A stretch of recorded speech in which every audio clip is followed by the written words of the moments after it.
security. What we have now is a completely neurotic population obsessed with security and safety and crime and drugs and cleanliness and hygiene and germs. There's another thing. Germs.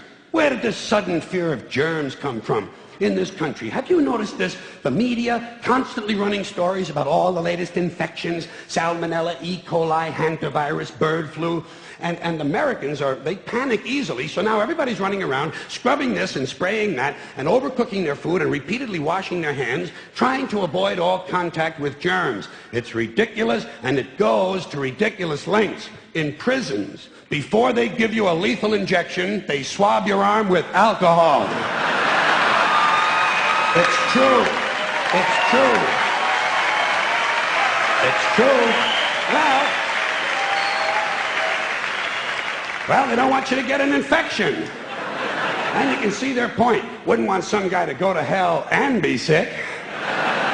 It would take a lot of the sportsmanship out of the whole execution. Fear of germs. Why, these fucking pussies. You can't even get a decent hamburger anymore. They cook the shit out of everything now because everybody's afraid of food poisoning. Hey, where's your sense of adventure? Take a fucking chance, will you? You know how many people die in this country from food poisoning every year? 9,000. That's all. It's a minor risk. Take a fucking chance, bunch of goddamn pussies. Besides, what do you think you have an immune system for? It's for killing germs. But it needs practice. It needs germs to practice on. So listen. If you kill all the germs around you and live a completely sterile life, then when germs do come along, you're not going to be prepared. And never mind ordinary germs, what are you going to do when some super virus comes along that turns your vital organs into liquid shit? I'll tell you what you're going to do. You're going to get sick, you're going to die, and you're going to deserve it because you're fucking weak and you got a fucking weak immune system. Now, God damn it. Hey. All right.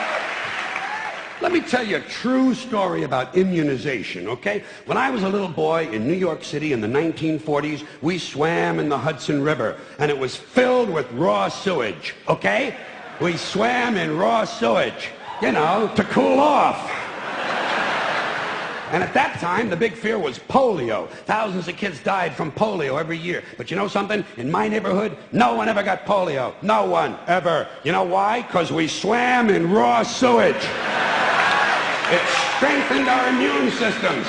The polio never had a prayer. We were tempered in raw shit. So personally, I never take any special precautions against germs. I don't shy away from people who sneeze and cough. I don't wipe off the telephone. I don't cover the toilet seat. And if I drop food on the floor, I pick it up and eat it. I eat it. Yes, I do. Even if I'm at a sidewalk cafe in Calcutta, the poor section, on New Year's morning during a soccer riot. And you know something? In spite of all that so-called risky behavior, I never get infections. I don't get them. I don't get colds. I don't get flu. I don't get headaches. I don't get upset stomachs. And you know why? Because I got a good, strong immune system, and it gets a lot of practice. My immune system is equipped with the biological equivalent of fully automatic military assault rifles with night vision and laser scopes.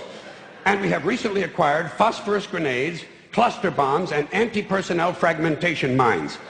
So, when my white blood cells are on patrol, reconnoitering my bloodstream, seeking out strangers and other undesirables, if they see any suspicious-looking germs of any kind, they don't fuck around. They whip out the weapons, they wax the motherfucker, and deposit the unlucky fellow directly into my colon. Into my colon. There's no nonsense. There's no Miranda warning. There's none of that 3 strikes and you're out shit. First defense, bam, into the colon you go.